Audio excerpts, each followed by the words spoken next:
महायुतीत विधानसभा निवडणुकीपूर्वी सर्वेची चढावड असल्याचं सूत्रांकडून कळतंय। भाजप बरोबर शिंदे आणि दादा गटाकडून जागांचा स्वतंत्र सर्वे सुरू असल्याचं सूत्रांकडून कळतंय। लाडकी बहीण योजना इतर योजनांच्या प्रभावाबद्दल या सर्वेमध्ये प्रश्नावली आहे। भाजपच्या सर्वेमुळे लोकसभेत शिंदे गट दादा गटाला फटका बसलाय। जागांच्या आढाव्यासाठी शिंदे आणि दादा गटानं राज्यातील मतदारसंघामध्ये स्वतंत्र सर्वे सुरू केलाय।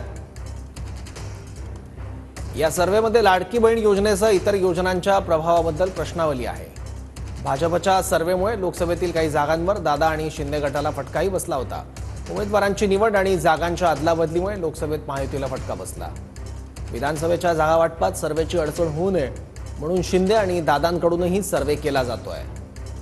सॅम्पलिंगमध्ये बदल करून सर्वे जिंकून येण्याच्या निकषावर तिकीट वाटप होईल। सर्वे करणे हा प्रत्येक पक्षाचा अधिकार आहे। जागा वाटप करणे हा कोर कमिटीचा अधिकार आहे। त्यामुळे सर्वे करणे, आपली पक्षाची ताकद कुठपर्यंत आहे हे तपासणे प्रत्येक पक्षाचा अधिकार आहे आणि ते करतायत। पण शेवटी जागा वाटप करत असताना जिथे ज्याची शक्ती असेल त्याच पद्धतीने जागा वाटप करण्याकरता हे सर्वे असावे असं मला या ठिकाणी वाटतं।